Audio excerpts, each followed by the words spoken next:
Hi, it's Mary Magdalene, Eve Einstein, to Michelle Birdsong, being as Mile Red Birdsong. This is my diary. Welcome. And this is my personal statement. To whom it may concern. When I was 9 years old, I told my other mother, Aunt Donnie, that my friend Catherine had climbed the fence and taken some green apples that had fallen from the tree in our neighbor, Mrs. Anderson's yard. Aunt Donnie, who is currently my daughter, Robin Birdsong, with no memory of being as Aunt Donnie, asked me at that time if I had also taken Mrs. Anderson's apples. The answer was yes. I was chagrined. I was exposed. I had tasted of the knowledge of the tree of knowledge of good and evil. I was able to see myself in all my nakedness. I hadn't realized before, but now I realized I was a thief. I feel strange admitting that I swept around to my left in a circle in a frenzy, around and around and around, changing the history of the world to be extremely left. Now the mainstream media, academia, Hollywood, black people, young people are all left. Democrats, socialists, communists, liberals. Anyway, I had grown up acting out the role of Cinderella. That day I learned the power of asking a question. It opened the door to my mind opening. Being as Freud and as Emma Jung, I would years later use that technique of asking questions in a new therapy called talk and share therapy. Okay.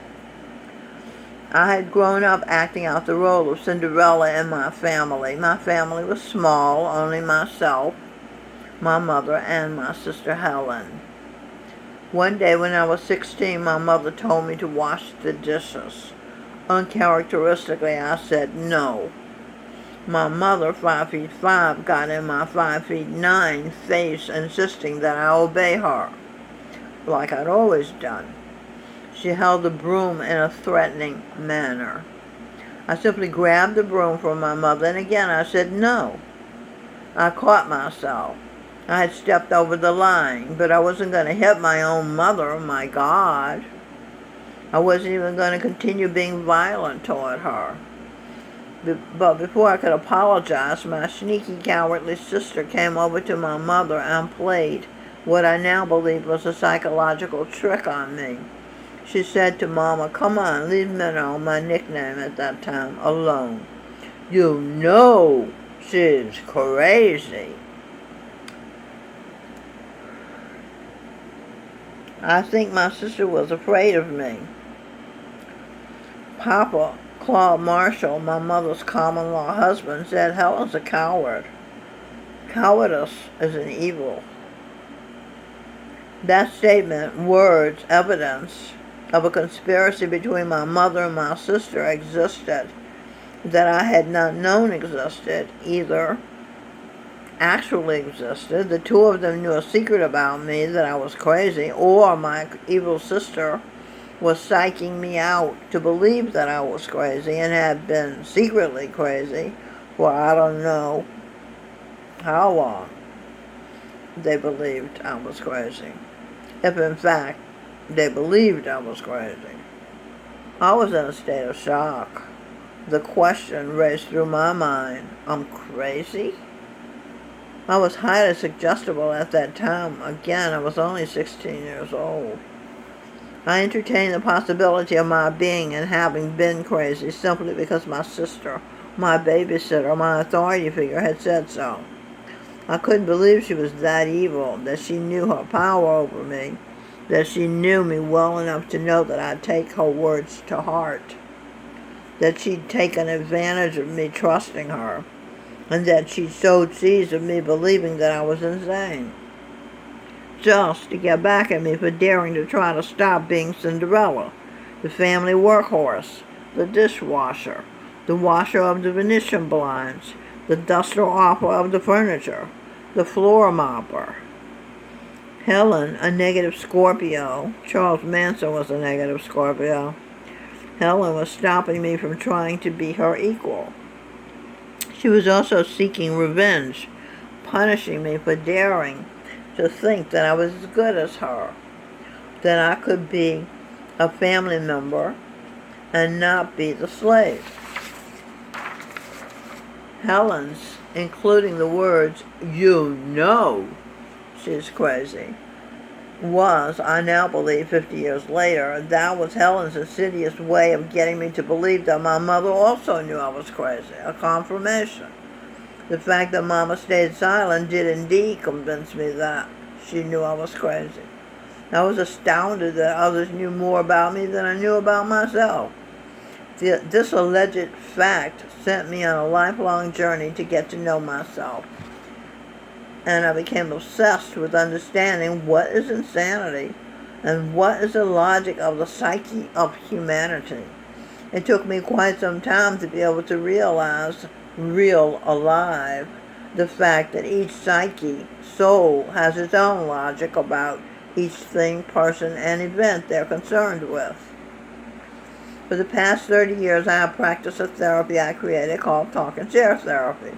I utilize asking questions as Dona had started me doing to get me to see my part in acknowledging my stealing the little green apples when I was 9.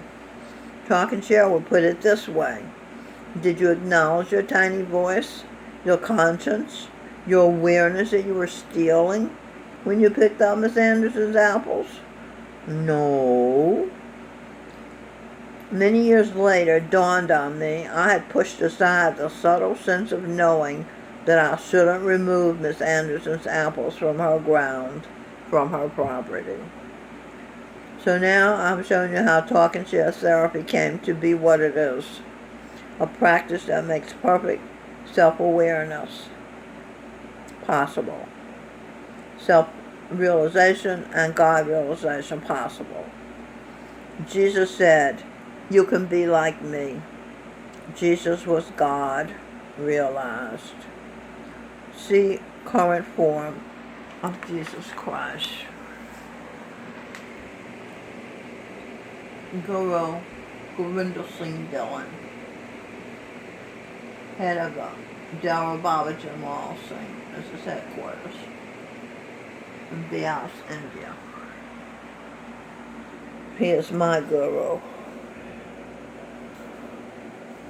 Okay, where was I? Okay. What is it? What it is also the name of an Edwin Birdsong album, his first album,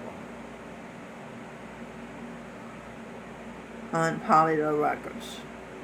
I wrote the words for the story songs. He wrote the music. That's my name and the songs. So, okay. When a newborn baby is born, the world gets one more chance. And also, while I'm showing you my prompts, I'll show you his second album, or our second album. I did as much work as he did. Edwin Birdsong Supernatural. Okay, I did his hair, his clothes, his lyrics. This is my mother's bracelet. He put the beads on it and made it jewelry. And again, this is the back of the album. His friend Jimmy did this drawing. And I did the words, "I love to communicate, to turn around hate. I love you, Michelle." He wrote that song. I didn't write that song. Two from Calico, Michelle Birdsong. More songs over here that I wrote. Okay, so you get the idea. What's his lyricist? This is an album by Roy Ayers. That's Roy Ayers, called Stone Soul Picnic. This was his first album. He had been a sideman, a vibraharpist for Herbie Mann, who was a jazz icon. He was a flutist. He plays the flute. And this is Cindy, Roy's girlfriend. This is little Roy, Roy's son. This is Edwin. You can see how much hair he had, that I had to plait all that hair. And this is me. I was an airline stewardess at the time, and his girlfriend. We had just met about a week ago. This is April 1968. This is Benita Michelle Long Holmes, my niece. She was Solomon in a parallel life. Edwin and I met at a morning rally for MOURNING morning rally for Dr. Martin Luther King Jr. in Central Park. And Reverend Dr. Martin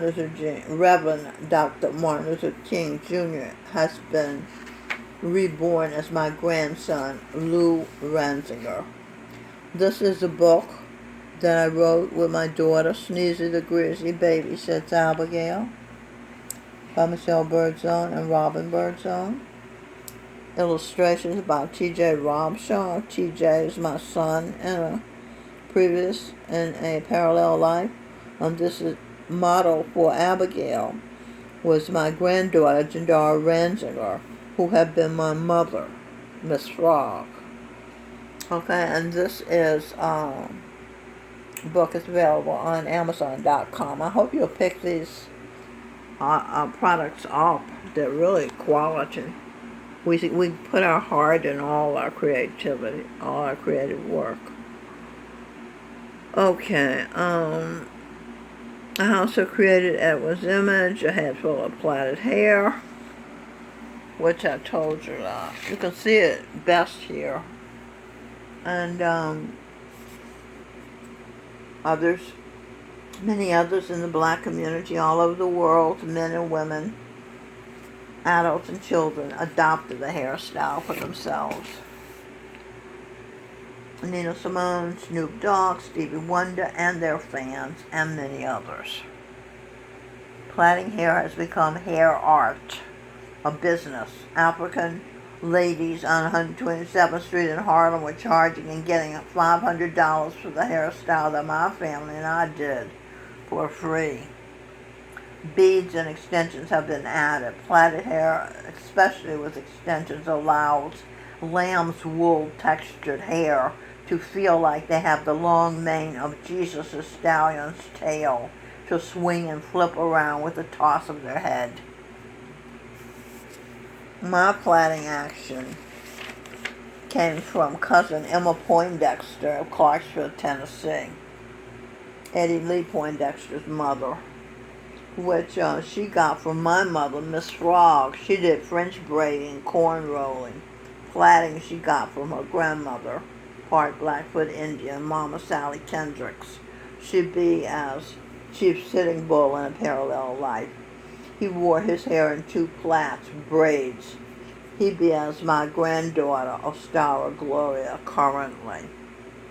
I hope you see now how my journey to understand myself. I'm an empath, a psychic researcher, to understand what insanity is, going lower, going from the top of the evolutionary ladder, being human in the physical, to devolving to being unconscious, to being at the level of an animal, to being at the level of insanity, devils and demons, ghosts, goblins, and wizards, to going lower, to being a plant consciousness, to being at the inanimate level of being. Souls are in inanimate objects also. To being at the spiritual, invisible realm. Souls are all over. They go into our mouths when we open our mouth. We step on them when we walk.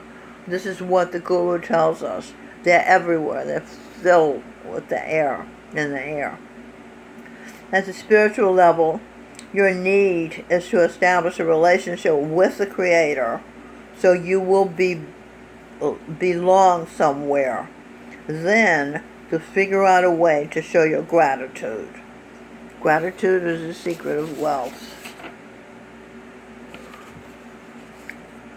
My profession is as a talk and share therapist.